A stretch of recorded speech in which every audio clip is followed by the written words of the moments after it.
Selamat pagi, kembali di channel Cilmar. Kali ini saya akan membahas tentang seri Training Within Industry. Rencananya saya akan buat 5 seri. Dan untuk seri awal yang pertama, saya akan bahas tentang apa itu Training Within Industry atau TWI. Dimulai dari sejarahnya TWI.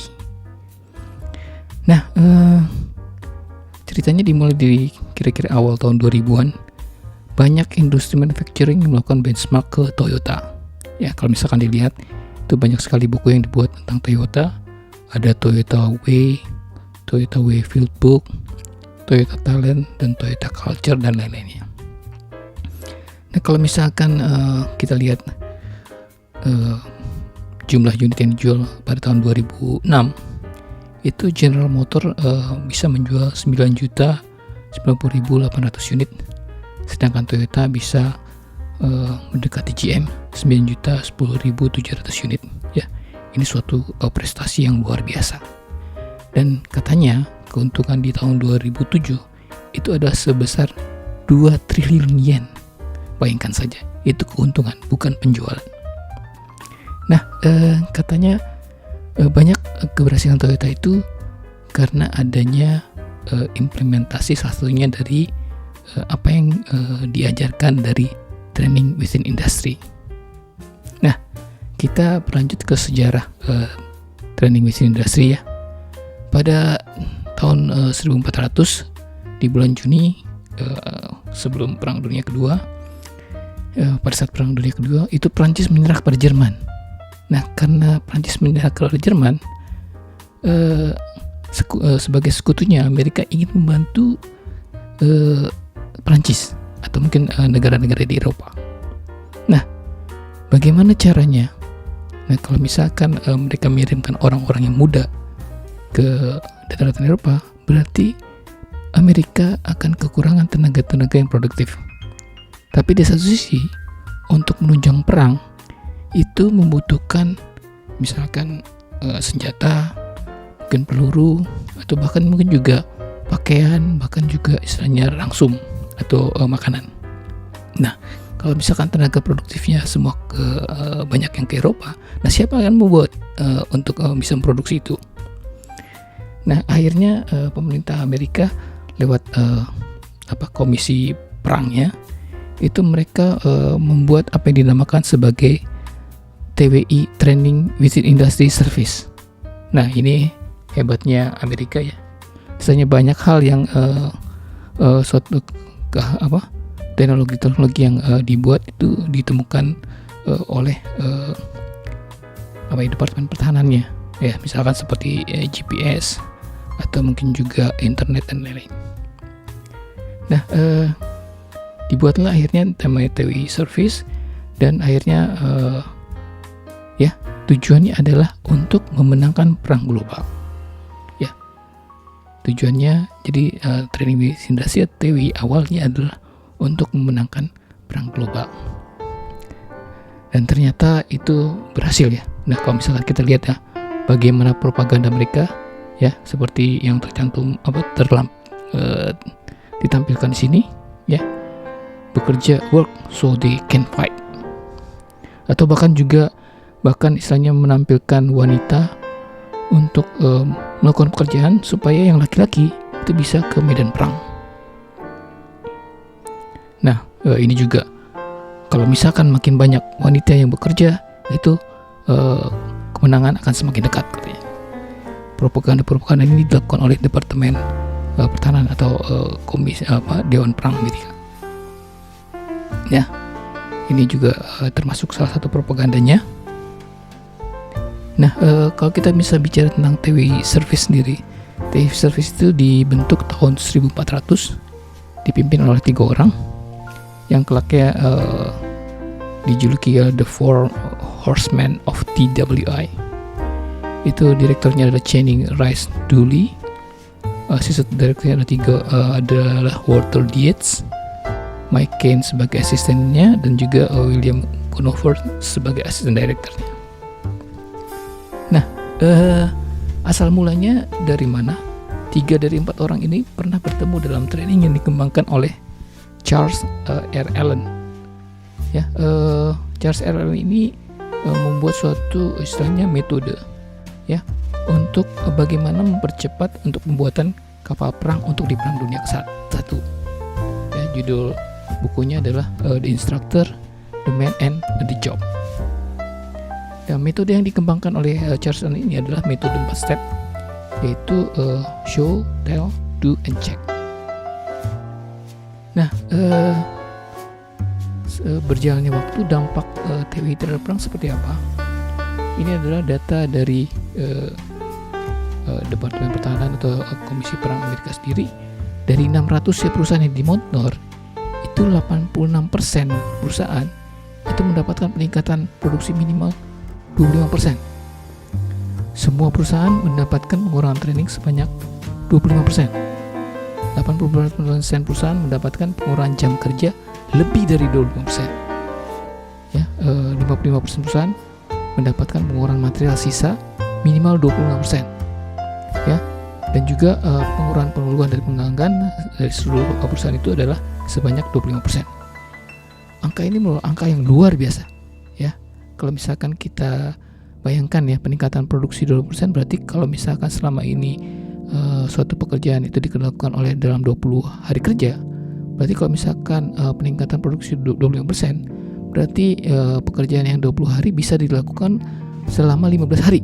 Ini suatu hal yang luar biasa. Nah, dampak selain ini juga hasilnya data ini seperti ini ya, dampak dari TWI terhadap perang. Ini data dari World Production Bureau of Training. Nah, berapa banyak pelatihan TWI yang dilakukan di Amerika? Ini adalah data seperti ini. Dan dari data ini, job instruction adalah yang terpopuler, di mana sebanyak 1 juta orang disertifikasi. Berikutnya adalah job relation, istilahnya yang mendekati 490.000 sertifikasi. Ya, datanya adalah seperti ini. Yaitu semakin paling banyak itu di sekitar setelah 1940-an. Nah, tapi sayangnya setelah Perang Dunia Kedua, karena para orang-orang muda yang berangkat perang itu balik ke Amerika, sehingga akhirnya wanita-wanita yang bekerja atau orang yang bekerja untuk membantu di pabrik-pabrik di Amerika itu kembali lagi ke kondisi awal. Ya, misalkan yang wanita mungkin kembali lagi ke rumah dan lain-lainnya. Dan akhirnya karena Amerika Serikat atau US itu tidak punya saingan di Amerika di secara global, mereka akhirnya meninggalkan cara-cara TWI atau cara-cara pelatihan training within industry. Ya, sehingga akhirnya apa yang terjadi kebalikannya, TWI itu menghilang dari Amerika dan diajarkan ke Jepang. Dan pada tahun 1944, saat dimana Toyota itu melakukan joint production dengan GM, itu orang Jepang mengajarkan kembali TWI-JI job instruction ke Amerika, ya, di mana 600 karyawan dikirim ke Jepang untuk training dari Amerika, 400 trainer dikirim ke NUMI, ini perusahaan gabungan antara Toyota dan GM, itu dari Jepang. Terus kemudian 300 manajer atau koordinator datangkan dari Jepang. Dan hasilnya ini juga luar biasa. Hasil dalam 1 tahun, NUMI mendapatkan kualitas terbaik dalam sejarah GM. Terus juga NUMI mendapatkan produktivitas terbaik di dalam GM. Nah, berikutnya kita akan ceritakan perkembangan tentang TWI di Jepang. Jepang kalah perang dari Amerika pada tahun 1945. Ya, misalnya kalau misalkan di sini boleh dikatakan Tokyo itu dulu lantak, jadi rata dengan tanah. Fotonya seperti itu. Terus juga pada saat itu Jepang, istilahnya jenderal yang Amerika yang mengalahkan Jepang itu Jenderal MacArthur itu datang ke Jepang. Dan hebatnya MacArthur itu juga tidak misalnya menjadikan Kaisar Hirohito sebagai pesakitan. Jadi MacArthur juga mendapatkan semacam penghargaan di Jepang sendiri. Terus ada cerita di mana pada saat MacArthur datang pertama kali ke Yokohama, anak buahnya itu mencari makanan, mencari telur, istilahnya ke seluruh Yokohama. Dan besok paginya MacArthur itu biasanya makan American breakfast, dimana kalau American breakfast katanya itu telurnya 2, tapi dia hanya mendapatkan 1 telur. Terus ditanya, loh kenapa kok saya hanya dapat 1 telur? Wah pak, kita sudah mencari-cari telur itu nggak ada sama sekali, hanya menemukan 1. Dari situ MacArthur sadar betapa parahnya kondisi Tokyo saat itu diakibatkan oleh karena perang. Nah, beliau juga pada saat itu berpikiran untuk mengembangkan kembali, misalnya membangkitkan kembali Jepang dengan membuat General Headquarters GHQ, ya, dan beliau mengimplementasikan, mengintroduksikan TWI, Training Institusi, untuk dipergunakan di Jepang, karena TWI itu sendiri sudah berhasil untuk mendukung Amerika bisa menang perang. Nah, pada tahun 1948 bahan TWI itu diberikan kepada Kementerian Tenaga Jepang. Terus kemudian tahun 50 dimulai pendidikan TWI Job Instruction. Terus kemudian tahun 1950 dimulai pendidikan Job Relation. Nah, di Jepang sendiri sejak diperkenalkan TWI pada tahun 1955 itu didirikan yang namanya Nihon Sangyo Kunren Kyokai, atau kalau bahasa Indonesianya Asosiasi Pelatihan Industri Jepang. Nah, ini asosiasi yang sejak lama sudah memperkenalkan cara-cara training TWI, ya, dan juga MTP, dan juga bahkan tahun 1968 itu dimelakukan pelatihan untuk training job safety atau JS. Nah, saya sendiri juga training di sini untuk mendapatkan 4 modul. Tiap modulnya saya training selama 1 minggu. Nah, berangkat dari kenyataan di sana, misalnya ya, walaupun Numi itu merupakan pabrik yang dulunya terburuk, tapi dia bisa berhasil menjadikan kondisinya menjadi terbaik di GM. Itu suatu prestasi yang luar biasa. Nah, dalam TWI itu diajarkan ada 5 syarat yang diperlukan oleh supervisor. Atau supervisor ini bukan satu jabatan, tapi istilahnya maksudnya adalah orang yang dititipkan bawahan atau orang lain, atau orang yang memerintahkan pekerjaan pada orang lain. Ya, jadi istilahnya bisa jadi supervisor sebenarnya, bisa jadi manajer, bisa jadi leader, bisa jadi istilahnya istilahnya karyawan senior yang diminta untuk mengajarkan karyawan yang junior. Ya, 5 syarat dalam TWI yang diperlukan oleh supervisor adalah 2 pengetahuan dan 3 skill. Ya, 2 pengetahuan yang harus diketahui supervisor adalah 1. Pengetahuan tentang pekerjaan, 2. Pengetahuan tugas dan tanggung jawab. Sedangkan 3 skill yang dibutuhkan oleh supervisor adalah 1. Skill memperlakukan orang, skill kaizen, dan 3 skill mengajar atau memberikan instruksi. Nah, 2 pengetahuan ini kalau kita bahas ya, 1 pengetahuan tentang pekerjaan, ya, pengetahuan tentang detail pekerjaan itu sendiri, ya, tahu mengenai materialnya, mesinnya, peralatannya, proses kerjanya, dan lain-lain. Sedangkan pengetahuan tugas tanggung jawab ya terkait dengan kewajibannya, wewenangnya, terus juga mengetahui peraturan umum kerja, peraturan keselamatan, dan lain-lain. Ini adalah 2 pengetahuan. Sedangkan 3 skill adalah misalkan skill memperlakukan orang, ya. Ini skill yang digunakan untuk misalnya memperlancar hubungan antar manusia, dan juga untuk mencari istilahnya permasalahan dan bagaimana memecahkan masalah itu sendiri. Skill kaizen adalah Yang kedua, skill Kaizen.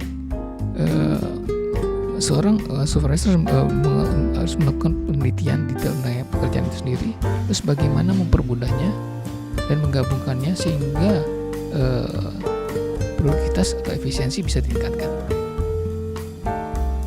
Nah, untuk skill yang ketiga adalah skill mengajar, ya, atau memberikan instruksi. Skill ini berguna untuk melatih karyawan untuk menjadi handal. Kenapa? Kalau misalkan karyawan mempunyai skill, tentu saja akan bisa mengurangi pemborosan, bisa mengurangi repair atau mungkin project defect, ya, dan juga bisa mengurangi kecelakaan kerja, ya, dan juga bisa mengurangi kerusakan peralatan dan fasilitas kerja. Nah, itu skill-skill yang diharapkan dimiliki oleh supervisor. Nah, kalau bisa kita tinjau ulang, ya, skill yang dibutuhkan supervisor itu adalah satu, skill memperlakukan orang, ya. Ini kalau misalkan dalam TWI dituliskan dalam manual TWI JR Job Relation, sedangkan untuk skill Kaizen itu pada TWI JM Job Method, dan skill mengajar memberikan instruksi pada TWI JI Job Instruction, ya. Dan jenis pelatihan TWI ini adalah, ya, tadi seperti katakan, TWI Job Relation, TWI Job Method, TWI Job Instruction, dan terakhir ada juga pengembangan yaitu TWI Job Safety. Nah, untuk perkembangan yang terakhir TWI ini sendiri seperti apa, ya? Jadi boleh dikatakan sejak istilahnya sekitar tahun 2000-an, di mana gembar-gembor mengenai masalah Toyota Way, ya, akhirnya Amerika merasakan bahwa mereka mendapatkan kembali anak yang hilang, ya, dan mereka akhirnya kembali giat untuk mengadakan seminar-seminar, acara-acara yang terkait, bahkan buku-buku terkait dengan TWI, ya. Misalkan di Amerika diadakan TWI Summit, ya. Ini dimulai sekitar awal tahun 2000-an kalau tidak salah. Itu juga ada lembaga-lembaga training kayak TWI Institute. Terus ada juga istilahnya 12 minutes yang melakukan pelatihan training. Samping itu juga istilahnya kalau di Jepang sendiri, seperti yang tempat saya mendapat pelatihan, istilahnya di Nissangon, Nihon Sangyokun Renkyokai, itu juga tetap melakukan pelatihan-pelatihan. Bahkan juga mereka punya cabang-cabang di Tokyo, Osaka, bahkan di Nagoya. Dan juga lembaga seperti EOTS juga mengadakan pelatihan TWIJI, ya, Job Instruction, tapi yang dikemas dengan nama yang berbeda, ya. Jadi boleh dikatakan TW ini istilahnya suatu cara yang pernah berhasil, terus kemudian tetap dilakukan pengembang atau istilahnya konsisten dilakukan oleh di Jepang, dan akhirnya kembali lagi ke Amerika untuk digunakan kembali, ya. Jadi boleh dikatakan ini sebagai well proven method. Ya, sedangkan untuk buku-buku referensinya TWI ini bisa kita lihat seperti ini, ya. Terakhir Toyota Talent ini isinya boleh dikatakan 90% itu tentang TWI JI Job Instruction, ya. Terus juga ada misalnya implementing TWI dari Patrick Group cukup istilahnya banyak menuliskan buku-buku tentang TWI, implementing TWI workbook, dan juga dia menuliskan istilahnya keberhasilan penggunaan TWI di Lego, di istilahnya perusahaan pembuat mainan. Di samping itu juga istilahnya ada Donald E. Dinero yang membuat tentang kasus-kasus studi tentang TWI, ya. Saya sendiri juga karena jatuh cinta kepada TWI, ya, saya coba menuliskan buku yang bisa mungkin dicari di atas internet. Sekian dari saya, mungkin istilahnya semoga bermanfaat untuk memperluas wawasan Anda sekalian. Nah, mungkin nanti akan sambung pada video berikut. Terima kasih setelah mendengarkan.